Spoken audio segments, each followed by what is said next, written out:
कमाकर भी खुश रह सकते हैं, बचत करके भी खुश रह सकते हैं कई परिवार में। और जब हम बात करते हैं राष्ट्र के स्तर पर, तो हाल ही में आप सबने देखा होगा कि पहलगाम में टेरर अटैक हुआ, आतंकी हमला हुआ। इसने हर भारतीय को अंदर से झकझोर दिया।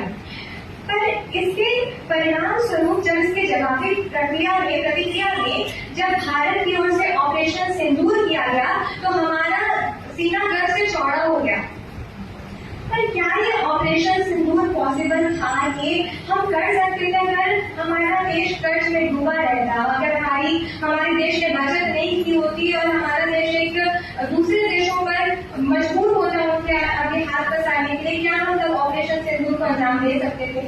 हमें देश की सुरक्षा के लिए, देश की सुरक्षा और खुशहाली के लिए भी पैसे की जरूरत है। वो जो एक कहावत है ना कि पैसा सब कुछ नहीं होता, पर ये जरूर है कि अगर सही विचार के साथ अपने विचारों का इस्तेमाल करके अगर पैसा का उपयोग करें ना, तो पैसा आज के जमाने में बहुत कुछ है।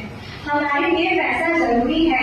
हम सहनशील हैं, हम सभी भारतीय सहनशील हैं, सहिष्णु हैं, पर जब बात हमारी माँ की आती है ना, तो हम सब अपने प्राणों की आहुति तक दे देते हैं।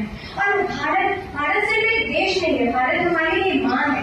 भारत माँ है, और जब हमारी मातृभूमि पर कोई दुश्मन आघात करेगा ना, तो हम उसके घर में घुसकर भी उसे मारने की हिम्मत रखते हैं। और इस हिम्मत के लिए पैसा कहीं ना कहीं बहुत बड़ा हाथ इसमें पैसे का है, क्योंकि हमारे पास पैसा है, हम किसी और देश पर उतना डिपेंड नहीं करते, इसलिए हम अपने निर्णय खुद से ले पाते हैं। अगर हम दूसरे देशों पर, दूसरे राष्ट्र पर हम निर्भर रहे, तो कहीं ना कहीं हमारे निर्णय पर उन राष्ट्रों का दबाव रहेगा। हम खुद से डिसीजन नहीं ले पाएंगे, हमारे पास हथियार नहीं होगी, हमारे पास शत्रु राष्ट्र से लड़ने के लिए मिसाइलें नहीं होगी, तो हमारा अस्तित्व ही खत्म हो जाएगा। परिवार क्या, समाज क्या, पूरा राष्ट्र खत्म हो सकता है अगर हमारे पास पैसा ना हो।